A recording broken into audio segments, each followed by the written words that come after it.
Our core gameplay loop is now intact, but what we really need is a finale to our game. Since we can mark our NPCs as being done, we have a way to track the player's progress. What we want to do now is check if all 3 NPCs are done and then play a special game over sequence before restarting the game. First, let's create the sequence that we'll show at the end. If you're in Windows, you can use File Explorer. If you're on the Mac, you can use Finder. But head to that Assets folder that came with this course.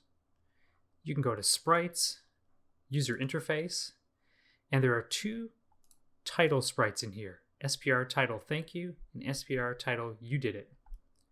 Select both of those and drag them into your asset browser. I'm going to put mine in the Sprites group under the User Interface subgroup. In GameMaker Studio 2 for both, we just want to open each and change its origin point to middle center.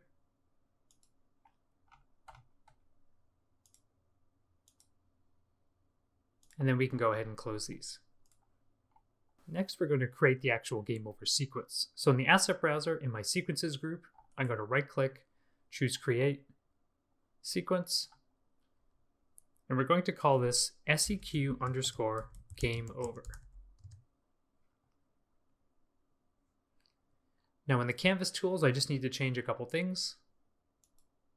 Specifically, I'm going to change the canvas size to 1920 by 1080.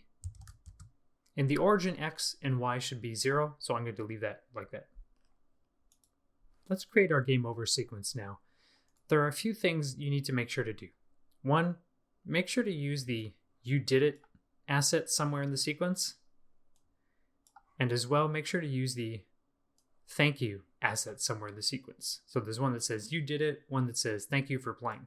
You can animate them however you like, position them wherever, do whatever you need to do. Let's also make sure that the sequence is about 4 seconds long, which is about 240 frames. So I'm going to change my sequence length right now. At the end of the sequence, we want to make sure that we get a fade to black. Now we know how to do this because we did this back in session 5 with changing the image multiply parameter track of solids. And then finally, at the beginning of your sequence, you want to make sure to use a broadcast message called sequence start, just like we did for the other sequences that we made. I'm going to go ahead and design one now, and then we can check in at the end and see how it compares to yours.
Here's the sequence that I came up with. You can see it's got a few elements.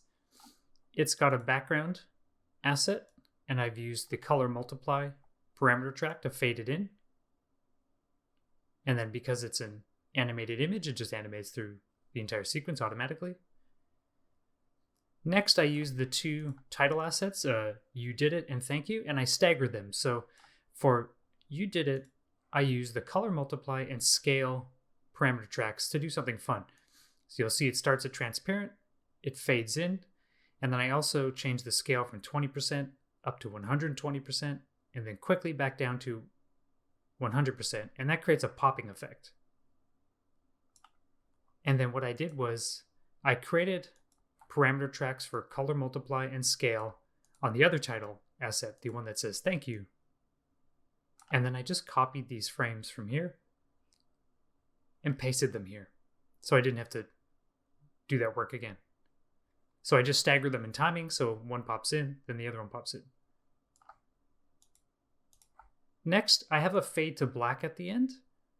The way I achieved this was, we have that solid called SPR solid white.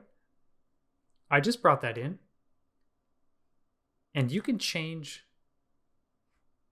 the color multiply parameters of a solid, and you could mess around here like we did before when making our sequences, and I just changed the value down to 0, so it made it black instead of white. And you'll see that the color gets reflected here in the parameter track.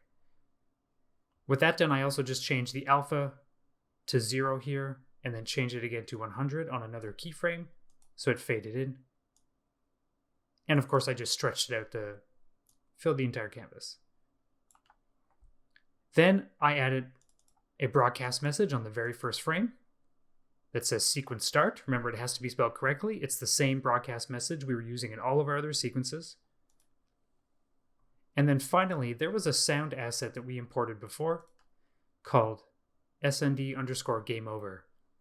Now I just added in some volume adjustments on a parameter track just to fade it in a little bit late to make it a little bit more of a smooth playback, and then faded it out again at the end. So here's what the entire sequence looks like.